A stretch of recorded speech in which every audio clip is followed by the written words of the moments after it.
عاشور ہم ذکر امام علی مقام کی اس خوبصورت مجلس میں بیٹھے ہیں۔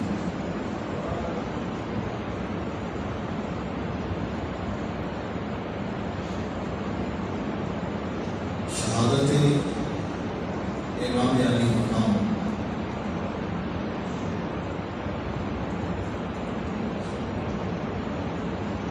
موضوع ہے، اور آج دنیا بھر میں نواسۂ رسول جگر گوشہ بطول کے تذکرے ہو رہے ہیں۔ میں آج کی اس نشست میں ایک فکر آپ کے سامنے رکھنا چاہتا ہوں۔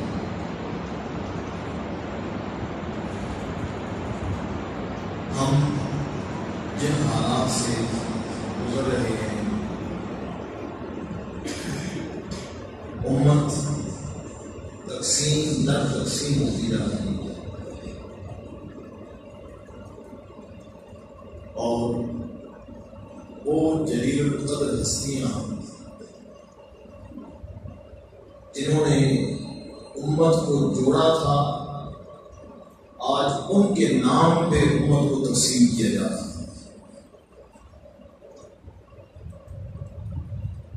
اس حوالے سے قرآنی فکر دینا چاہتا ہوں۔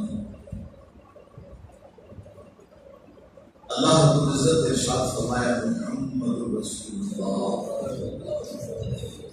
محمد صلی اللہ علیہ وسلم اللہ کے رسول ہیں۔ آپ جانتے ہیں کہ جب کوئی مصنف کوئی کتاب لکھتا ہے، کوئی مرتب کوئی کتاب ترتیب دیتا ہے، کوئی مضمون نگار کوئی مضمون لکھتا ہے، اس کے لیے ایک عنوان تجویز کرتا ہے، اس کے لیے ایک عنوان تجویز کیا جاتا ہے۔ اللہ رب العزت نے جب اپنے محبوب کے ساتھیوں کا ذکر کرنا چاہا، اس کے لیے ایک عنوان قائم، اور وہ عنوان کیا ہے؟ محمد رسول اللہ، محمد اللہ کے رسول ہیں۔ والذین معہ، اور جو ان کے ساتھ ہیں، جو ان کی صحبت اور سنگت میں رہتے ہیں، جن کا تعلق حضور علیہ السلام کی ذات سے ہے۔ اب یہ معاہو میں جو بھی ہے، جس کو بھی جتنی عزت ملی، جو نسبت مصطفیٰ کا سفر، صحابہ کرام جلیل القدر ہستیاں، ان کو جتنی عزت نصیب ہوئی، اس صدقہ ہے نسبت مصطفیٰ۔ اہل بیت اطہار ہماری آنکھوں کی ٹھنڈک ہے، ہمارے سر کا تاج ہے، ان کو جتنا مقام و مرتبہ ملا، سبب نسبت مصطفیٰ۔ اب دو احادیث حضور علیہ السلام نے فرمایا، اصحابی کالنجوم فَبِأَيِّهِمْ اقْتَدَيْتُمْ اهْتَدَيْتُمْ، فرمایا میرے صحابہ آسمان ہدایت کے ستارے ہیں، جس کے پیچھے چلو گے ہدایت پا جاؤ گے۔ اور دوسری طرف فرمایا، اہل بیتی کالسفینۃ نوح فمن رکب نجا، کہ میری اہل بیت سفینہ نوح کی طرح ہے، میری اہل بیت کشتی نوح کی طرح ہے، جو اس میں سوار ہو گیا وہ بچ گیا، جو اس میں سوار ہو گیا وہ بچ گیا۔ اب ان دونوں میں تطبیق دیکھیں، اور کشتی میں تطبیق کیا ہے؟ پرانے زمانے میں جب کمپاس ایجاد نہیں ہوا تھا، کتب نما ایجاد نہیں ہوا تھا، تو منزل کا تعین کرنا مشکل تھا۔ منزل کا تعین کیسے کیا جاتا تھا؟ دن کو سورج کی روشنی سے، سورج سے رہنمائی کی جاتی اور اپنی منزل کا تعین کیا جاتا، سمت کا تعین کیا جاتا، اور رات کو ستاروں سے رہنمائی دی جاتی جو رات کو سفر کرتے۔ اب دوسری طرف اگر آپ کو دریا کا سفر درپیش ہو، اس کے لیے آپ کو کشتی چاہیے۔ اب آپ دیکھیں کہ اگر دریا میں سفر کرنا ہو اور کشتی آپ کے پاس ہو، وقت رات کا ہو، آپ اپنے منزل کا تعین کرنا چاہیں، یوں ہی کشتی اگر دریا میں ڈال دیں گے آپ کو منزل نصیب نہیں ہوگی، منزل نصیب نہیں ہوگی۔ جو لوگ صحرا میں سفر کرنے والے ہیں، صحرا کے سفر کا اصول یہ ہے کہ سمت کا صحیح تعین کیا جائے۔ اگر پہلا قدم اٹھاتے ہوئے وہ قدم دائیں اٹھ جائے یا بائیں اٹھ جائے تو منزل میلوں دور ہو جاتی ہے۔ جب وہ مسافر منزل پہ پہنچتا ہے اس کی منزل میلوں دور ہو جاتی ہے۔ اگر کشتی میں سفر کرنے والا رات کے وقت اندھیرے میں کشتی پانی کے حوالے کر دے تو وہ کشتی کبھی اسے منزل مقصود پر نہیں لے کر جائے گی۔ اس کے لیے کیا ہوگا کہ وہ ستاروں سے رہنمائی لے گا، اپنے لیے سمت کا تعین کرے گا۔ تو گویا مسافر جس کی منزل یہ ہے کہ وہ جنت تک پہنچ جائے، جس کی منزل جنت ہے اور درمیان میں دریا ہے، اس کے پاس کشتی بھی ہے، تو اس کے لیے منزل تک پہنچنے کا ایک ہی راستہ ہے کہ وہ کشتی میں سوار ہو جائے اور ستاروں سے رہنمائی دے تو منزل تک پہنچ جائے گا۔ اگر ستاروں سے رہنمائی نہیں دے گا تو بھی منزل نصیب نہیں ہوگی، اور اگر کشتی نہیں ہوگی محض ستاروں کی رہنمائی سے بھی منزل پر نہیں پہنچے گا۔ تو گویا حضور علیہ السلام کی ان دونوں احادیث کو ملائیں تو احادیث ہمیں یہ فکر دے رہی ہے کہ لوگوں صحابہ کرام کا تعلق تھام لو تو وہ ستارے تمہیں رہنمائی دے کر منزل تک پہنچائیں گے، اور اہل بیت اطہار کا تعلق تھام لو، اس کشتی میں سوار ہو جاؤ، ستاروں کی رہنمائی ملے گی تو منزل تک پہنچ جاؤ۔ اب ان دونوں ہستیوں کا آپس میں تعلق کیا ہے؟ صحابہ کرام کا اور اہل بیت اطہار کا تعلق کیا ہے؟ آپ کتب احادیث اٹھا کے دیکھیں، جتنی احادیث اہل بیت اطہار کی شان میں وارد ہوئی ہیں ان میں اکثر و بیشتر کی روایت ام المؤمنین عائشہ صدیقہ نے کی ہے۔ اکثر و بیشتر کی روایت ام المؤمنین عائشہ صدیقہ نے کی ہے۔ یعنی یہ پیار و محبت کا تعلق ہے کہ ام المؤمنین عائشہ صدیقہ رضی اللہ تعالی عنہا آپ فرماتی ہیں کہ میں جب دیکھتی کہ مجلس سجی ہوتی میرے آقا کی اور صحابہ کرام بیٹھے ہوتے تو میں اپنے والد گرامی سیدنا صدیق اکبر کو دیکھتی، آپ ٹک ٹکی باندھ کر حیدر کرار کے چہرے کو دیکھتے، حیدر کرار کے چہرے کو دیکھتے ہیں. میں نے ایک دن پوچھا بابا میں دیکھتی ہوں آپ مجلس سرکار کو بیٹھے ہوتے ہیں اور ٹٹی کی باندھ پر آقا صلی اللہ علیہ وسلم کے چہرے اکبر کو دیکھتے ہیں, اس کا سبب کیا ہے؟ سیدنا صدیق اکبر نے فرمایا بیٹی عائشہ سمعت رسول اللہ صلی اللہ علیہ وسلم یقول, بیٹی میں نے اپنے آقا صلی اللہ علیہ وسلم کی زبان مبارک سے یہ بات سنی ہے. میرے آقا فرماتے ہیں النظر الی وجہ علی عبادت, علی کے چہرے کو دیکھنا عبادت ہے. علی کے چہرے کو دیکھنا عبادت ہے. اور یہ بات کون کہہ رہی ہے؟ ام المومنین عائشہ صدیقہ. اور سب سے معتبر گواہی ماں کی گواہی.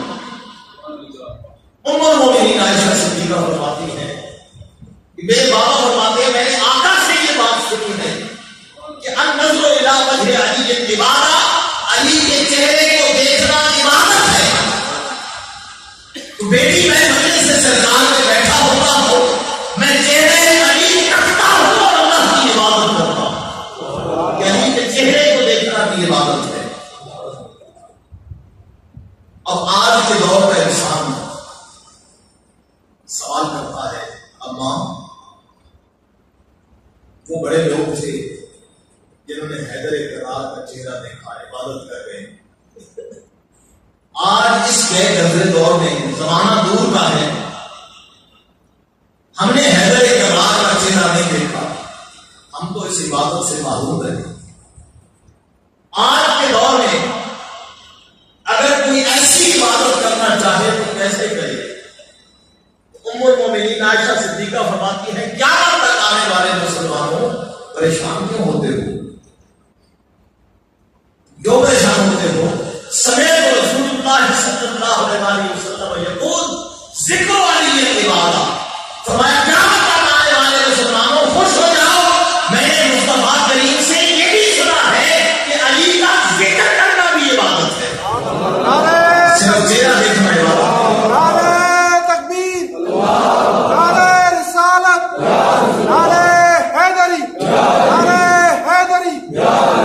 صرف چہرہ دیکھنا عبادت نہیں, علی کا ذکر کرنا بھی عبادت. سیدنا فاروق اعظم رضی اللہ تعالیٰ عنہ مال غنیمت تقسیم کروا رہے ہیں. آپ نے اپنے بیٹے حضرت عبداللہ ابن عمر کو 500 درہم دیے, اور جب شہزادہ حسن کی بات آئی اور شہزادہ حسین کی بات آئی علیہ السلام, دونوں شہزادوں کی بات آئی تو 1,000 درہم دی. بیٹے عبداللہ ابن عمر نے پوچھا بابا جنگ میں ہم شریک تھے, مجاہدوں کو جو حصہ ملا تو آپ نے مجھے 500 درہم دیے, حسنین کریمین کو آپ نے 1000 درہم دیے, اس کا سبب کیا ہے؟ تو فاروق اعظم کے چہرے پر جلال آ گیا. فاروق اعظم نے اپنے بیٹے عمر حضرت عبداللہ ابن عمر کو ڈانٹ کے کہا بیٹا کیا تو حسنین کا مقابلہ کرتا ہے؟ ارے کیا حسین کیسا نانا دے گیا, حسین کیسا باپ دے گیا, حسین کیسی ماں دے گیا, نہ تیرا باپ حسین کیسا باپ ایسا, تیرا باپ حسین کے باپ علی ایسا نہیں, تیرا نانا حسین کی نانا مصطفیٰ ایسا نہیں, تیری نانی حسین کی نانی صدیقۃ الکبریٰ جیسی نہیں, تیری ماں حسین کی اماں فاطمہ الزہرا جیسی نہیں. کس بات میں مقابلہ کرتا ہے؟ کس بات میں مقابلہ کرتا ہے؟ پھر ایران فتح ہو گیا, شاہ ایران کی بیٹی قیدی بن گیا, حضرت شاہ عالم قیدی بن گیا. سیدنا فاروق اعظم نے اعلان فرمایا, مال غنیمت تقسیم فرمایا تو اعلان فرمایا کہ شہزادی شہزادے کو ملے گی, شہزادی شہزادے کو ملے گی. لوگوں نے حضرت عبداللہ ابن عمر کو مبارکباد دی. سیدنا فاروق اعظم خلیفہ وقت ہیں، آپ شہزادے ہیں. یہ بات جب سیدنا فاروق اعظم تک پہنچی، آپ فرد ممبر پہ آئے اور فرمایا لوگوں خبردار کسی غلط فہمی کا شکار نہ ہونا. نہ عمر بادشاہ ہے، نہ عمر کا بیٹا عبداللہ شہزادہ ہے. فرمایا میں اپنی بات میں قائم ہوں کہ شہزادی شہزادے کو ملے گی. فرمایا ایران کے بادشاہ کی بیٹی شہزادوں میں امام ایرانی امام حسین کے نکاح پہ دے رہا ہوں. حسین شہزادہ ہے، شہزادی شہزادے کو ملے گی. یہ تعلق. پھر بیٹا آ کے کہتا ہے بابا ہم کھیل رہے تھے تو حسین کلیلین نے شہزادوں نے مجھے کہا تم کیا بات کرتے ہو، تم تو ہمارے نانے کے نوکر کے بیٹے ہو، تم تو ہمارے نانے کے نوکر کے بیٹے ہو. سیدنا فاروق اعظم نے فرمایا اچھا چلو بیٹا سوچے جگہ کبھی جا کر بات کریں گے. سیدنا فاروق اعظم گئے، شہزادے کھیل رہے تھے. پوچھا شہزادوں آپ نے یہ بات کہی ہے؟ ہاں چچا عمر ہم نے یہ بات کہی ہے کہ تو ہمارے نانے کے نوکر کا بیٹا ہے، تو کیا آپ یہ بات لکھ کر دیں گے؟ بالکل لکھ کر دیں گے. انہوں نے لکھ کے دے دیا کہ عمر ہمارے نانے کا نوکر ہے. عبداللہ ابن عمر دیکھ رہے ہیں جب دیکھیں کیا فیصلہ ہوتا ہے. جب لکھ کے دے دیا سیدنا فاروق اعظم نے حضرت عبداللہ ابن عمر کو کہا بیٹا یہ کاغذ سنبھال کے رکھ لو، جب عمر کی جان نکل جائے جب کفن پہنا دو تو یہ کاغذ میرے کفن میں رکھ لینا. جب فرشتے قبر میں پوچھیں گے من کو تیرا من کون ہے، میں تو کا فرشتوں مجھ سے کیا پوچھتے ہو، میں تو گھرانے کا نوکر ہوں، میں لکھوا کے آیا ہوں کہ میں مصطفیٰ کا نوکر ہوں. نعرہ تکبیر، نعرہ رسالت، نعرہ حیدری، نعرہ حیدری، نعرہ حیدری. جب سیدنا فاروق اعظم آپ پر کافرانہ حملہ ہوا، زخم بہت زیادہ تھا. حضرت ابو عبیدہ بن جراح اس دور میں سرجن تھے، بہت بڑے جراح تھے. آپ عشرہ مبشرہ میں، آپ مدینہ شہر سے ذرا فاصلے پہ رہتے تھے. تو حضرت علی کرم اللہ وجہ الکریم آپ کو بلانے میں حضرت ابو عبیدہ بن جراح کو کہ امیر المومنین زخمی ہو گئے ہیں، آپ آئیں ان کا علاج کریں. بلانے کے لیے یہ فکر دے رہا ہوں کہ دیکھیں میرے آقا کے غلاموں کا آقا کی اولاد سے تعلق کیا ہے.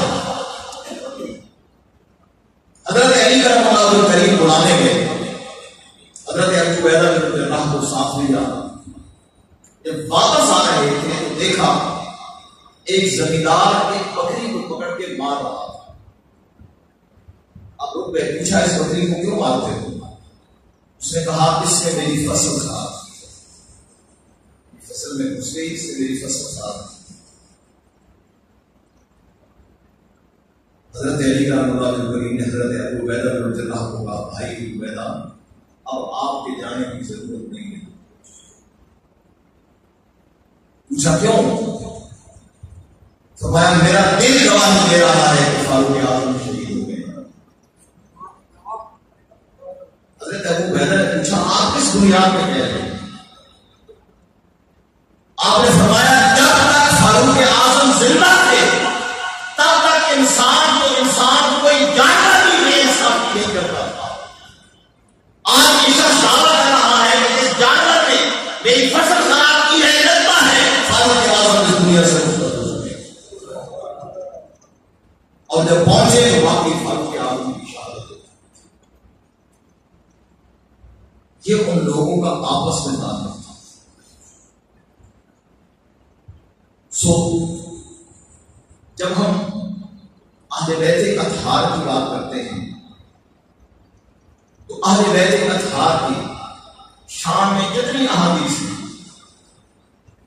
آپ حیدر کرار کی شان میں دیکھیں، حضرت ام سلمہ ام المومنین آپ روایت کرتی ہیں، میرے آقا صلی اللہ علیہ وسلم نے فرمایا علی مع القرآن والقرآن مع علی، علی قرآن کے ساتھ ہے اور قرآن علی کے ساتھ، علی قرآن کے ساتھ ہے اور قرآن علی کے ساتھ ہے۔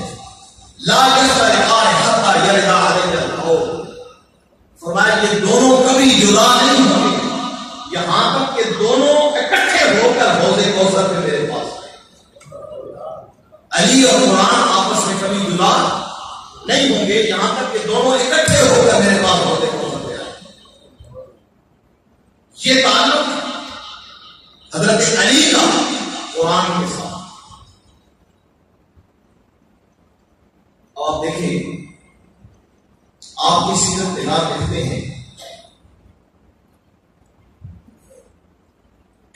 کہ آپ کے شہزادے حسنین کریمین بیمار ہوئے، حیدر کرار ان کے لیے ایک سیب خرید کے آئے۔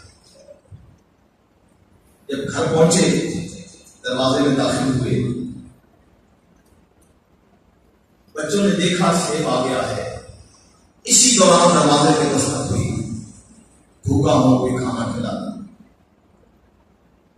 آپ وہیں سے بڑھتے اس سے اس کے حوالے کر دیں۔ سائل اسے لے کے چلا گیا، تھوڑی دیر بعد دروازے پہ دستک ہوئی، آپ باہر نکلے، دیکھا ایک شخص کھڑا ہے، اس نے کہا میں طائف سے آیا ہوں، فلاں نام کا ایک شخص طائف پہ رہتا ہے، اس نے مجھے یہ کوٹری دی تھی، گشری دی تھی کہ مدینے میں میرا ایک دوست رہتا ہے، اس کا نام علی ہے، اس کو یہ گشری دے دیں۔ آپ نے وہ گشری دی، اس کا شکریہ ادا کیا، اندر گئے، جب گشری کھولی اس میں 9 سے کتنے 9 سے آپ نے فوراً گشری باندھ دی اور دوڑ کر اس مہمان کی طرف گئے اور اس کو کہا میرے بھائی تمہیں غلط فہمی ہوئی ہے، یہ گٹھڑی میری نہیں ہے، مدینے میں دیکھو کوئی اور علی ہوگا اس کو دے دو۔ اس نے پوچھا حضرت آپ کو باقاعدہ تعارف کروایا گیا، آپ نے تسلیم کیا، آپ نے اس دوست کو جاننے کی بات کی، اب آپ فرما رہے ہیں یہ میری نہیں ہے، ہماری بات وہ بھی درست تھی، لیکن حقیقت حال یہ ہے کہ یہ معاملہ قرآن سے ٹکرا رہا ہے، قرآن سے متصادم ہو رہا ہے۔ کیوں؟ فرمایا میرے رب نے یہ فرمایا ہے من جاء بالحسنۃ فلہ عشر امثالھا، جو ایک نیکی کرے گا بدلے میں 10 ہوگا، اگر یہ 10 ہیں تو میرے ہیں، 9 ہیں تو کسی اور کے، میں نے ایک خرچ کیا ہے اللہ کے نام پہ ایک کیا ہے، تو اگر یہ 10 ہیں تو میرے ہیں، اگر 9 ہیں تو کسی اور کے ہیں۔ اس نے کہا حضرت تھے تو 10 ہی، میرا سفر طویل تھا، زیادہ راہ ختم ہو گیا تھا، ایک میں نے کھا لیا۔ فرمایا آنے والے جا یہ باقی 9 بھی تیرے ہیں، یہ باقی 9 بھی تیرے ہیں۔ ہم اہل بیت کسی کو اپنے دروازے سے خالی ہاتھ واپس نہیں دیں۔ تو فرمایا قرآن اور علی کبھی جدا نہیں ہوتے۔ پھر سیدہ کائنات سیدہ فاطمہ الزہرا سلام اللہ علیہا، آپ کی شان میں جتنی احادیث ہیں ان کو اٹھا کے دیکھیں، ام المومنین عائشہ صدیقہ راویہ ہیں۔ ام المومنین عائشہ صدیقہ فرماتی ہیں کہ حضور علیہ الصلوۃ والسلام جب اپنی بیٹی کے گھر جاتے، سیدہ کائنات کھڑی ہو جاتی، اپنے بابا کے ہاتھ چومتی اور عزت سے بٹھاتی، اور جب کبھی سیدہ کائنات ہمارے گھر آتی تو خود آقا کھڑے ہو جاتے، فقبل یدہا ثم یجلسها فی مکانہا، ان کے ہاتھ چومتے اور اپنی نشست پہ بٹھاتے۔ یہ رویہ حضور علیہ السلام کا اپنی بیٹی کی۔ پھر میدان حشر میں سیدہ کائنات کی جب سواری آئے گی تو حدیث پاک میں ہے کہ ایک آواز آئے گی، یا اہل الحج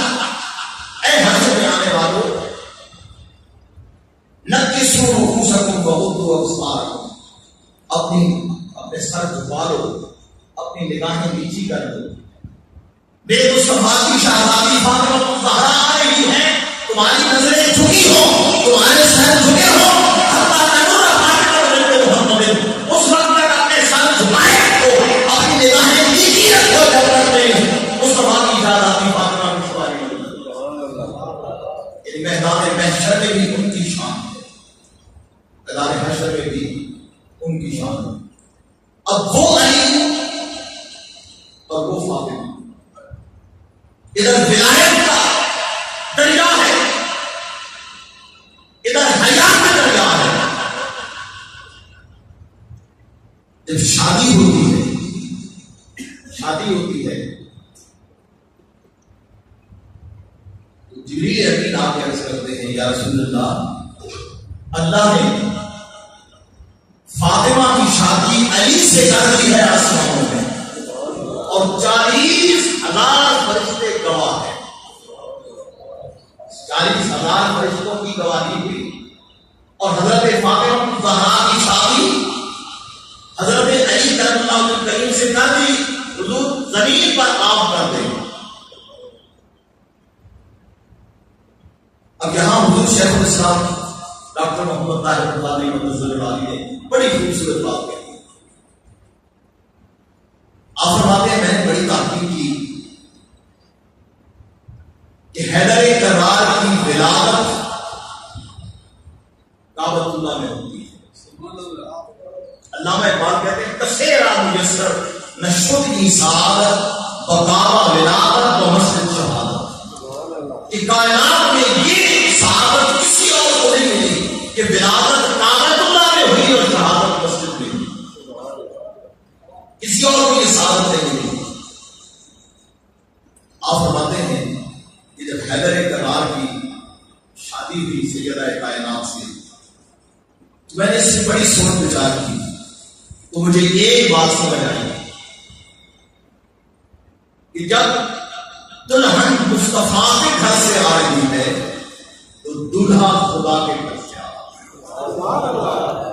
حیدر کرار کی ولادت کعبۃ اللہ میں اس لیے ہوئی کہ دلہن مصطفیٰ کے گھر سے آئے، دلہا خدا کے گھر سے آئے.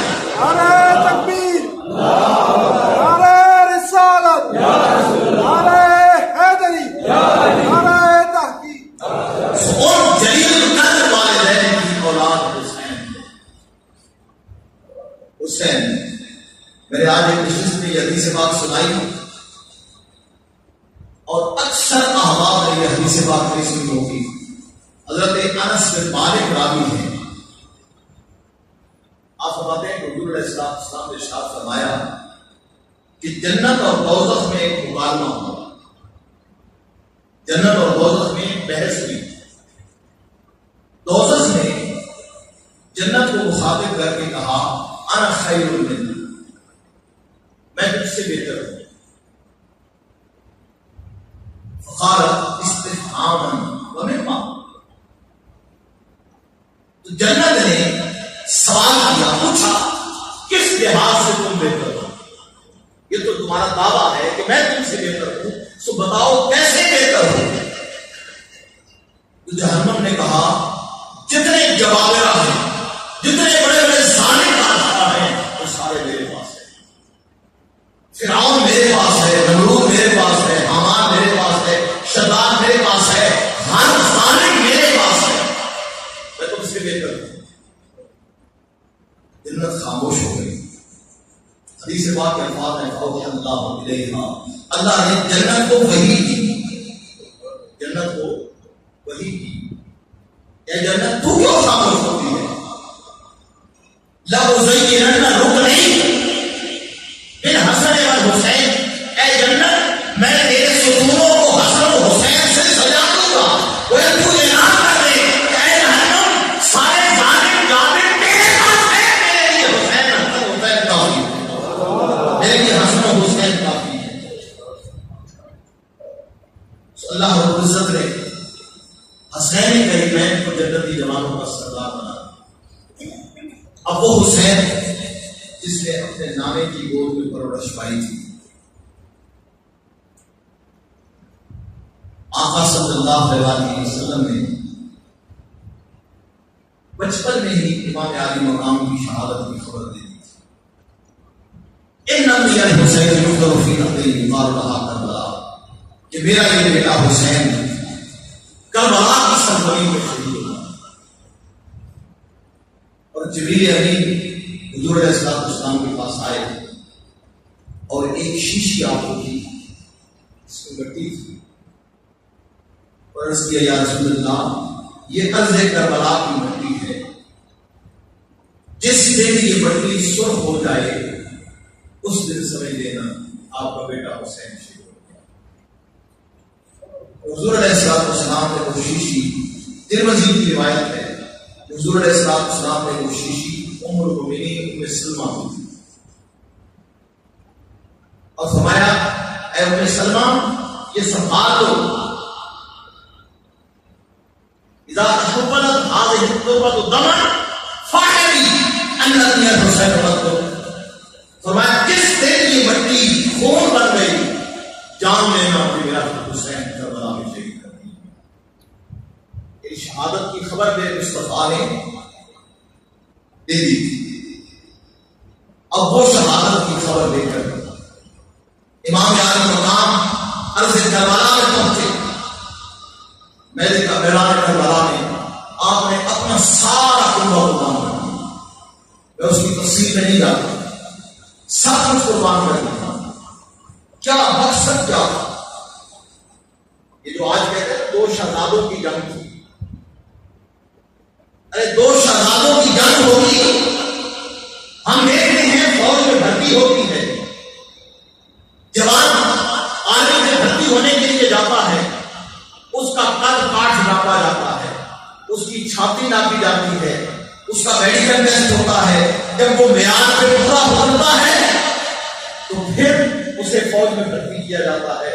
اگر امام علی مقام لڑنے کی غرض سے گئے ہوتے تو 6 مہینے کا ساتھ دے کے نہ جاتے، ایسے سپاہی ساتھ دے کے نہ جاتے۔ وہ آپ جنگ کے لیے نہیں، آپ دین مدین کی حفاظت کے لیے۔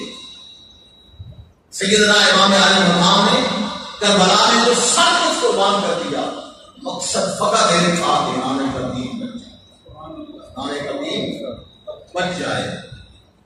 اور آج ہم جو سکون سے بیٹھے ہیں یہ صدقہ ہے اس قربانی کا جو امام علی مقام ہے۔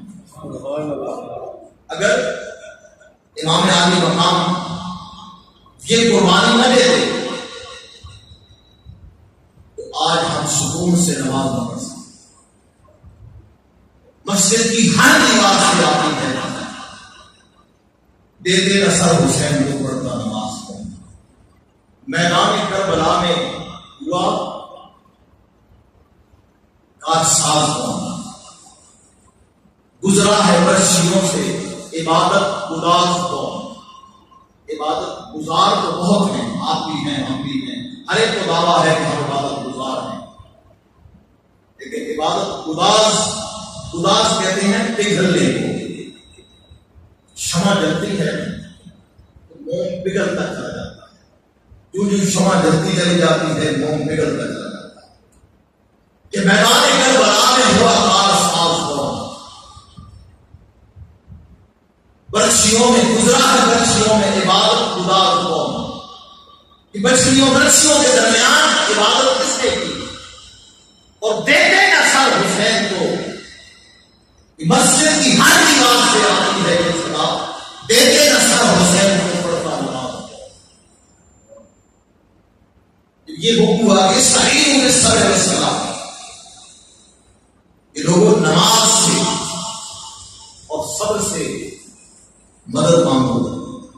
میرے آقا حسین نے میدان کربلا میں صبر کا بھی مظاہرہ کیا اور زیر خنجر نماز ادا کر کے قیامت تک آنے والے مسلمانوں کو بتا دیا۔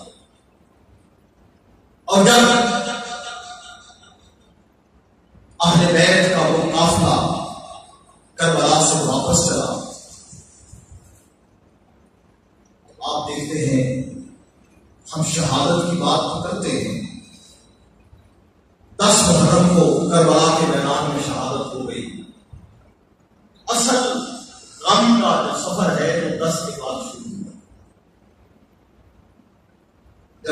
بہت زیادہ دیکھتے، میں صرف 2 باتیں عرض کرنا چاہتا ہوں۔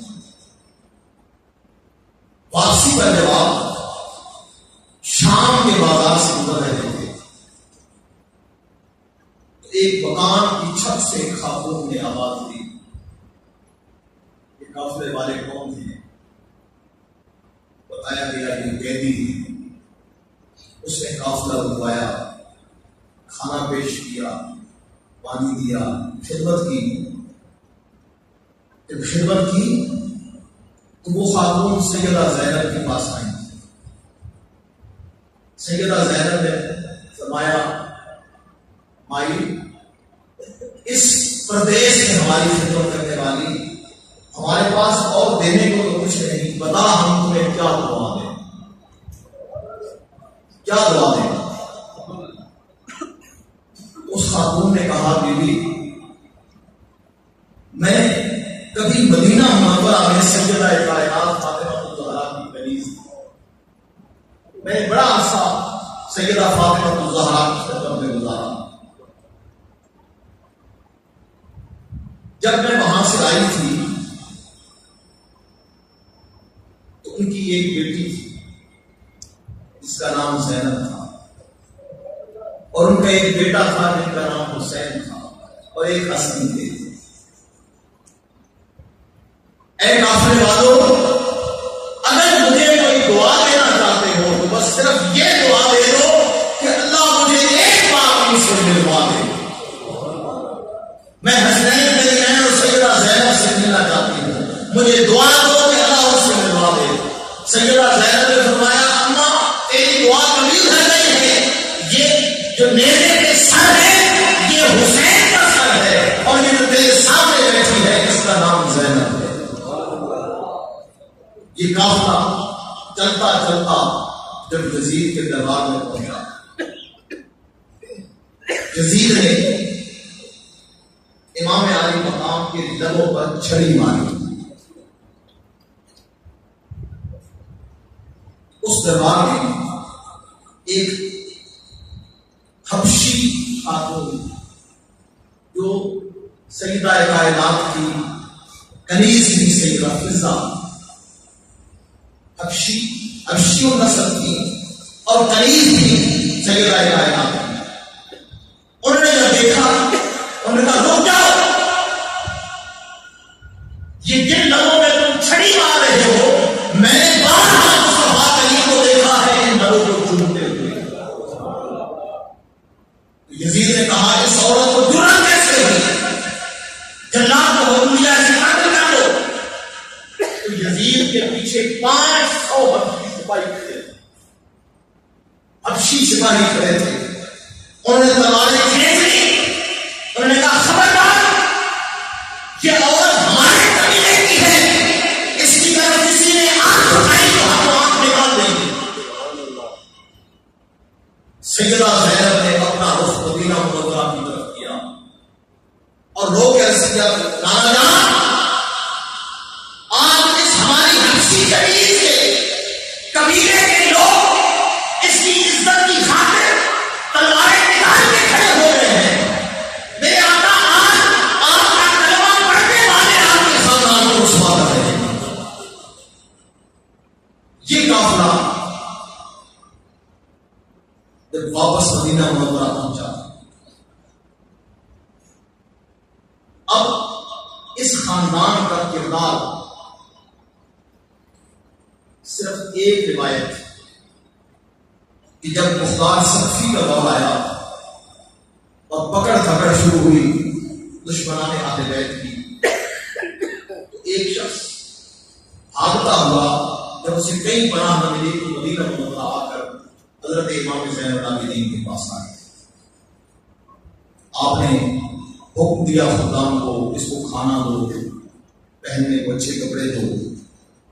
جب خدام خدمت کر رہے تھے اس نے کہا، امام زین العابدین کو عرض کیا، حضرت لگتا ہے آپ نے مجھے پہچانا نہیں ہے۔ آپ نے فرمایا، میرے گھر مہمان بن کے آنے والے، میں نے بڑی مصیبتیں کی، مدینے سے کربلا تک کا سفر اور کربلا کے میدان میں جو کچھ ہوا وہ میں نے سب کچھ بھلا دیا ہے، لیکن میرے گھر مہمان بن کے آنے والے تیرا چہرہ مجھے نہیں بھولتا۔ تیرا نام سنان ابن انس ہے، اور جب ہمارا یہ قافلہ کربلا سے شام کی طرف جا رہا تھا تو تیرے بیٹے کی نوک پر میرے بابا کا سر تھا، اور ہمیں قیدی بنا کر شام میں خان کے بازار میں گھمایا جا رہا۔ سنان ابن انس بتا تجھے میں کیسے بھول سکتا ہوں؟ اس نے کہا حضرت اگر پہچان لیا ہے تو یہ حسن سلوک کیسا ہے؟ آپ نے فرمایا تمہیں یہ فرق بتانا چاہتا ہوں، کل ہم کربلا میں تمہارے مہمان تھے، آج تو ہمارا مہمان ہے۔ وہ تمہارا کردار تھا، یہ ہمارا کردار ہے۔ وہ تمہارا کردار تھا، یہ ہمارا کردار ہے۔ یہ کردار اہل بیت اطہار میں ہے۔ اور جب ہم یہ سنتے ہیں نا کہ انسان کو بیدار کو ہونے دو، ہر قوم ہمارے بھی ہمارے ہیں حسین، یہ بات صرف کہنے کی نہیں۔ نیلسن منڈیلا کا نام آپ نے سنا ہوگا، جنوبی افریقہ کا وہ ہیرو جس نے 27 سال جیل کاٹی اور اپنی قوم کے لیے آزادی کی جنگ لڑی۔ وہ نیلسن منڈیلا کہتا ہے کہ جب میں 20 سال جیل کاٹ چکا تو مجھے خیال آیا کہ میں کیوں نہ ان حکمرانوں سے سمجھوتا کروں، ان کی بات مان لوں اور قید ختم ہو جائے گی۔ اس نے کہا جب میں نے یہ فیصلہ کیا تو مان مجھے حسین کا خیال آیا، مجھے کربلا کا خیال آیا۔ امام علی مقام امام حسین کے ساتھ 72 لوگ تھے اور وہ ظلم کے خلاف ڈٹ گئے۔ نیلسن منڈیلا کہتا ہے حسین نے مجھے ظلم کا مقابلہ کرنے کی ضرورت ہے اور میں اپنا فیصلہ واپس لے لیا۔ 27 سال جیل کاٹ کے نیلسن منڈیلا نے اپنی منزل پا لی، اپنی قوم کو آزادی دلوا دی۔ دوسرا، بابا گرو نانک سکھ مذہب کا بانی، اس نے اپنے ایک چہرے سے کہا حسین کا ذکر کیا کرو، حسین کا ذکر کیا کرو۔ اس چہرے نے کہا بابا حسین تو مسلمانوں کے امام ہیں، حسین تو مسلمانوں کے امام ہیں۔ آپ نے فرمایا میں تمہارا گرو ہوں؟ بالکل آپ ہمارے گرو ہیں، میری ہر بات مانو گے؟ جی بالکل ہر بات مانیں گے۔ بابا گرو نانک نے کہا میں تمہیں حکم دیتا ہوں کہ اپنی سگی بہن سے نکاح کر دو۔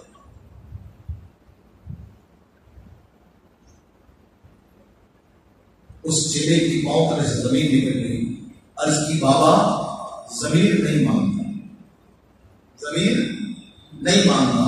بابا گرو نانک نے کہا اسی ضمیر کا نام تو حسین ہے۔ تو کہتا ہے حسین مسلمانوں کے امام ہے، نہیں نہیں، اسی ضمیر کا نام حسین ہے۔ جس کا ضمیر زندہ ہے وہ حسین ہے، جس کا ضمیر زندہ ہے وہ حسین ہے۔ بس انسان کو بیدار نہ ہونے میں ہو، ہر طرف گزارے بھی ہمارے ہیں۔ نعرہ تکبیر، نعرہ رسالت، تاجدار ختم نبوت زندہ باد، زندہ باد، تاجدار ختم نبوت زندہ باد، زندہ باد۔ اب میں تو بات ختم کر رہا تھا، بابا جی نے یہ نعرہ لگا کے میرا ذہن پیچھے لے گیا۔ 1988 کی بات، لاہور کے مینار پاکستان کے سبزہ دار میں ختم نبوت کا منظر سن رہی تھی۔ اس دور کا جو قادیانی مرزا طاہر، اس نے یہ چیلنج دیا کہ میں مسلمانوں سے مباہلہ کرنا چاہتا ہوں۔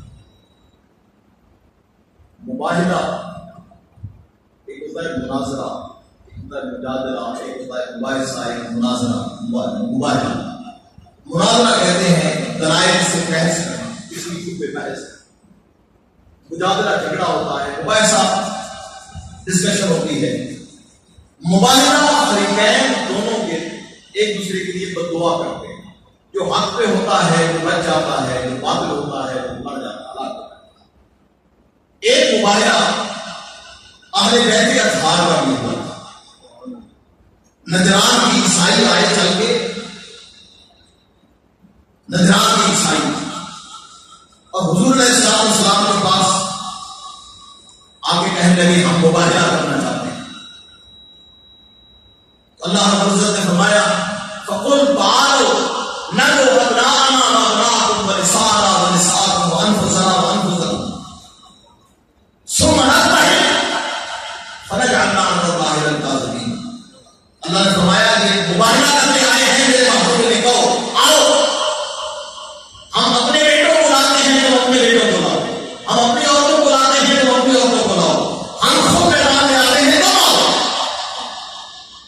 میرے آقا صلی اللہ علیہ وسلم نے سیدنا حجر کرار کو لیا، سیدہ فاطمہ الزہرا کو لیا، حضرات حسنین کریمین کو لیا، یہ پانچ چل پڑے۔ جب میدان مباہلہ میں پہنچے تو جو نجران کی عیسائیوں کا وہ لیڈر تھا عبد المسیح، اس نے کہا نجران سے آنے والے عیسائیوں ان لوگوں سے مباہلہ نہ کرنا، اللہ کی قسم اگر انہوں نے ہاتھ اٹھا دیے ہم میں سے کوئی بھی زندہ نہیں بچے گا۔ یہ چیڑے جھوٹوں والے نہیں ہیں، ان سے مباہلہ کرنا، وہ بغیر مباہلے کے واپس چلے گئے۔ اور ایک مباہلے کا چیلنج مرزا قادیانی نے دیا کہ میں مسلمانوں سے مباہلہ کرنا چاہتا ہوں۔ حضور شیخ الاسلام ڈاکٹر محمد طاہر القادری رضی اللہ عنہ نے اعلان کیا کہ ہم مینار پاکستان میں ختم نبوت کانفرنس کر رہے ہیں، مباہلے کا چیلنج قبول ہے، مرزا طاہر تم میدان میں آ جاؤ، دو باتیں ہوں۔ آپ نے فرمایا اگر مرزا طاہر میدان میں آ گیا تو دو باتیں ہوں، یا وہ کلمہ پڑھ کر مسلمان ہو جائے گا یا مباہلے کے نتیجے میں ہلاک ہو جائے گا۔ اور اگر یہ دونوں کام نہ ہوئے اور بادشاہی مسجد کے میناروں سے فجر کی آذان کی آواز ہوئی،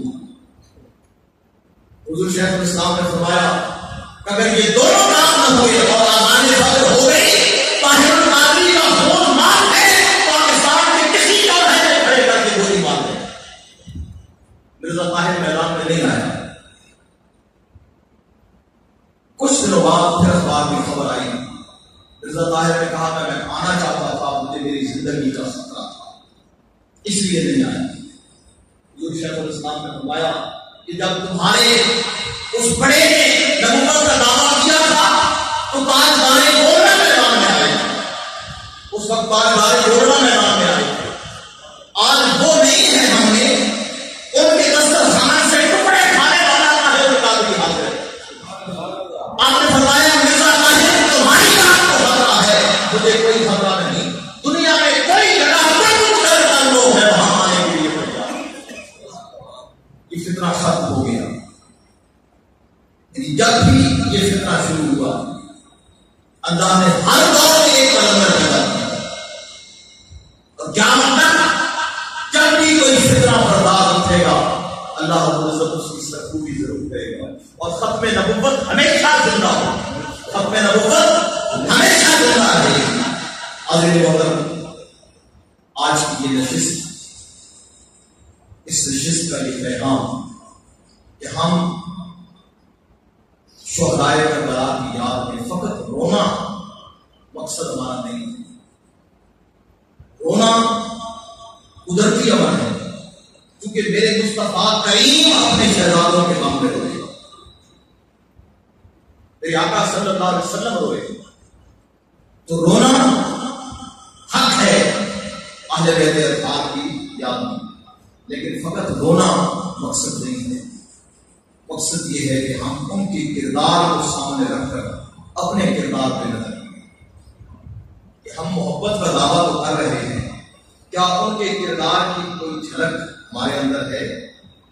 انہوں نے ہمیں ایک درد دیا تھا کہ کٹ کے چڑھ جائے، کٹ کے ساتھ تیرا بھیجے کی لوگ پر، لیکن یزیدیوں کی اطاعت نہ کر۔ ظلم سے سمجھوتا کسی صورت میں نہیں، ظالم کو ظالم ہی کہنا، چپ نہیں رہنا۔ ظلم جب بھی ہو تو یہ حسینی کردار یہ ہے کہ ظالم کے خلاف پیش آواز اٹھائیں۔ اور پھر امام علی مقام نے جو دس کیا کہ لوگوں تمہارا سر سجدے میں کھڑا ہو، دشمن سر پہ کھڑا ہو، ہاتھ میں خنجر ہو تو بھی نماز قضا نہیں کرنی، نماز قضا نہیں کرنی۔ آج کی اس نشست میں ہم سب لوگ یہ عہد کر کے ہیں کہ امام علی مقام کی اس عظیم شہادت کے دن میرے مولا ہم تجھ سے عہد کرتے ہیں کہ ہم آج کے بعد تیری نماز قضا نہیں کریں۔ اللہ رب العزت ہمارے ہاتھ میں لطف کرم فرمائے۔